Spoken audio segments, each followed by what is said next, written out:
मोहम्मद जे मस्जिद सां गॾु गॾु उहो घर सुभान अल्लाह मुक़द्दस बणियो घर अम्मा आइशा जो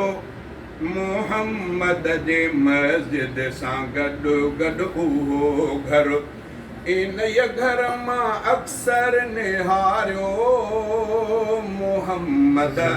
उहा पाक मस्जिद ऐं मेहराब मिंबर मुक़द्दस बणियो घर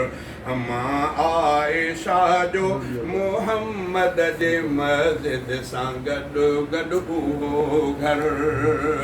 मोहम्मद जे मस्जिद सां गॾु गॾु उहो घर इन घर मां मस्जिद में दाख़िल नबी थियो ऐं मस्जिद मां वापसि बि घर में अची थियो इन घर मां मस्जिद में दाख़िल नबी थियो ऐं मस्जिद मां वापसि बि घर में अची थियो इन घर मां मस्जिद में दाख़िल नबी थियो ऐं मस्जिद मां वापसि बि घर में अची थियो इहो घर ऐं मस्जिद जुड़ियल इन नमूने इन घर ऐं मस्जिद जे विच में रुगो दर इन घर ऐं मस्जिद जे विच में रुगो दर मुक़द्दस बणियो घर अम्मा आइशा जो मोहम्मद जे मस्जिद सां गॾु गॾु उहो घर इन घर में सिद्दीक़ ईंदो बि हूंदो अम्मा आइशा ॾे तकींदो बि हूंदो इन घर में सिद्दीक़ ईंदो बि हूंदो अम्मा आइशा ॾे तकींदो बि हूंदो ऐं जाटे नबीअ ॾे अदब सां निहारे संवारींदो हूंदो अबू बकर अंदर संवारींदो हूंदो अबू बकर अंदर मुक़द्दस बणियो घर अम्मा आइशा जो मोहम्मद जे मस्जिद सां गॾु गॾु उहो घर इन अम्मा फातिमा भी उते ईंदी हूंदी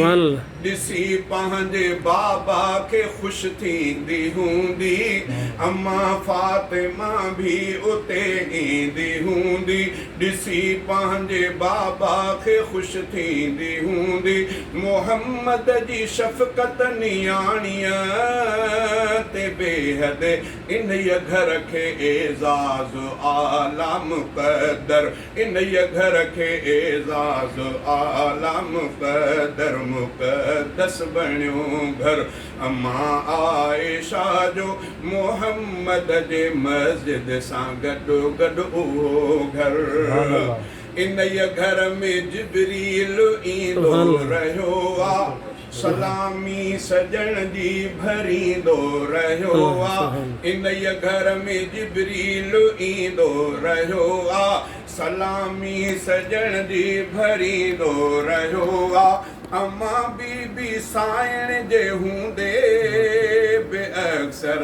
मोहम्मद जे ख़िदमत में थींदो हाज़िर मोहम्मद जे ख़िदमत में थींदो